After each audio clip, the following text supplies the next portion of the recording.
What's happening, folks? Back with another reaction, back with some more psytrance or Goa trance. Again, some people use those phrases interchangeably. I am comfortable with that, although if I'm really talking on a more technical level, I do see or hear some differences between vintage Goa trance and psytrance, a label I use more for tracks from the late 90s bleeding into the 21st century, though I do think Hallucinogen is sort of an exception, which is to say, as quickly as possible, old school Goa to me is like heavier kick drums, a lot of acid work. They do have melody, old school Goa tracks, but it tends to be more about the wicked psychedelic atmosphere. Psytrance, the kick drums in my brain, or at least as I've come to use that term, they tend to be a bit tighter and more compact kick drums, a little punchier. Melody tends to play a greater role in the track, even if it does have acid, even if it does have psychedelic noises and sounds. So yeah, bottom line, I use the phrases slightly differently, though I'm cool with using them interchangeably as well. But the reason I bring this up is because, again, I think Hallucinogen's tracks are a bit of an anomaly at a time when a lot of people were making what I would call vintage Goa trance, like Astral Projection and you know, some of the like really big names, Cosmosis and Man with No Name and so on. I think Hallucinogen was making wicked tracks, wicked atmosphere. Again, Gamma Goblins, listen to that. That's wicked psychedelic atmosphere. Transporter, same thing. But the kick drums are more what I would consider psytrance. The melodies tend to be a bit more pronounced. So again, he was making tunes that I think you could very comfortably call Goa trance. But I do think that some of his tracks, even from as early as '95, as we're going to hear here, are more perhaps are better encapsulated by the phrase psychedelic trance. So bottom line, we're going to listen to one of his most famous tracks, and by him I'm talking about Hallucinogen, aka Simon Posford, now probably most famously known as the production half of Shpangle, which is to say the guy who runs Tip and Tip World, Roger Ram, getting up there in age now, you know, been making music since like the 60s. Went on the hippie trail, you know, became a Goa trance guy, and eventually started some labels in the UK. Roger Ram, he's sort of the like, you know, I think muse and kind of creative like ethos of Shpangle. But Hallucinogen, Simon Posford is the guy who like really does all the elaborate productions. But it's funny to me because, you know, Shpangle, everybody loves it. I think it's cool, but it's not really my thing, and I'm not all about it the way that a lot of people are just like, you know, Shpangle is the greatest thing since sliced bread.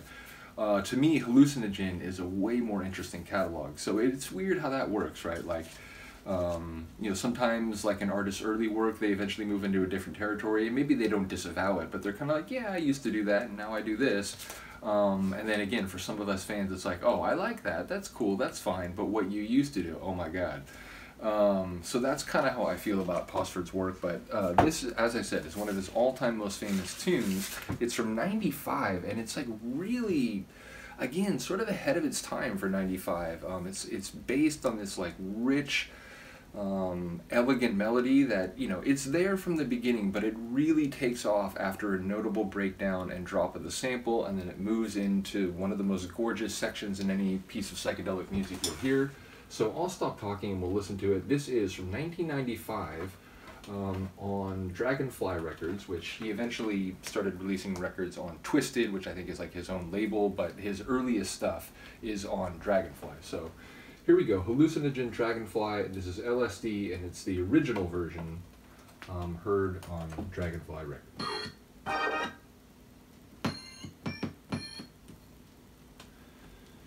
Always so tough putting it in the like very small little groove between the two tracks.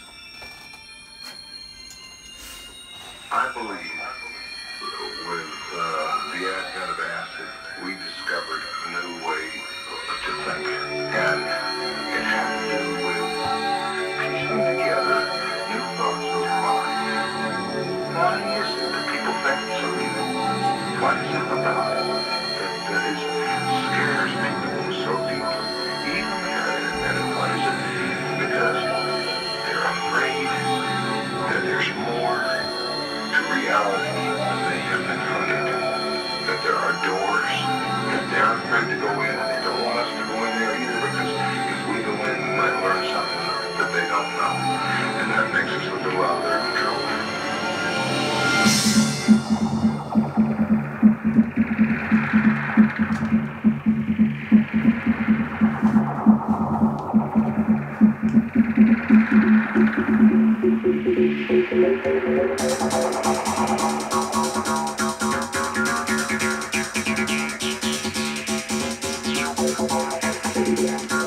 saying like was the name of the artist and the sample you just heard there.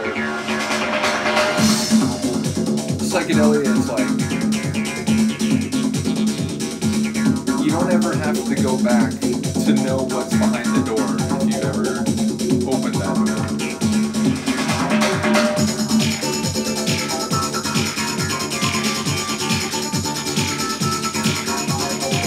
Laser shot acid.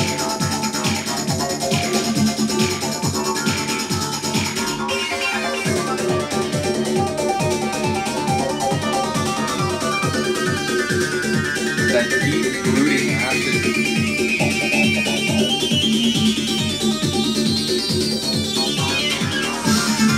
Phasing the different renderings.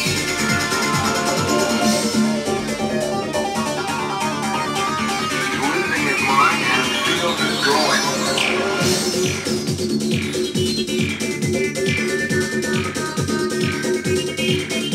Alternatively, it's sort of like a sharp bird call.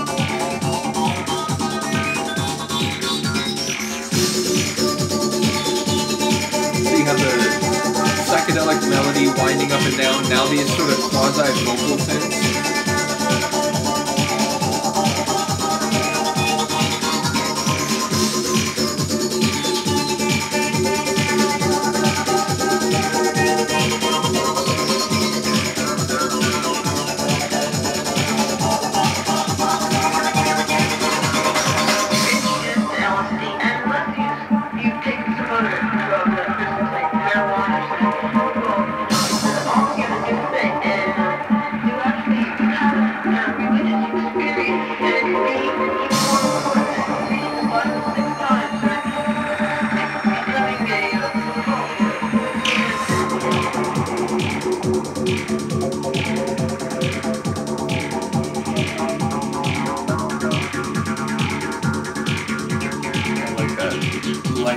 Background-ish, atmospheric melody.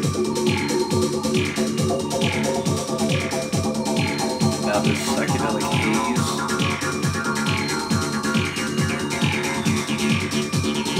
Now we're gonna get a hint of what's coming.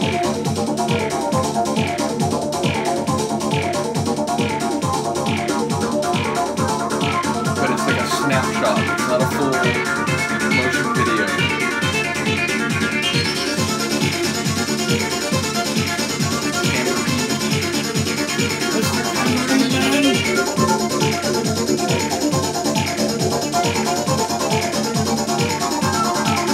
I like the way memory works. I was just like in this moment of the past, like 25 years ago.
previous part is so epic. It's almost like here it feels like, given that it ends so quickly after that, I feel like that last little part, maybe just let the elegant, uplifting part just sort of evaporate as the end. But who am I to criticize a master and this masterpiece? But I do feel like that last like 30 seconds kind of, it takes the vibe back down a little bit. Either way, it's an absolute masterpiece, and that, you know, the run in the final third of the track, up until that final 30 seconds, that, like, it just goes to another level, like, emotionally. And again, at a time when, like, a lot of my favorite psychedelic / Goa tracks, you know, 95, 96, they're just hard, they're rocking, they're acid drenched. This is something different. It has acid, it has a lot of acid, and it has, you know, a psychedelic atmosphere, it has a bit of a wicked sound, certainly in the opening couple minutes, but it just transcends and it goes to this other dimension, and that is like a really sublime, rarefied dimension that, you know, we don't normally get to see or hear. So big shout out to Posford for this legendary track, now what, 28 years old? What the hell? Yeah, just insane. But I'm gonna do some more Psy / Goa reactions. I feel like that is the one electronic playlist that I've, you know, I haven't really delved into as much as I should. So yeah, let me know what you think of this classic. I will see you next time. Peace.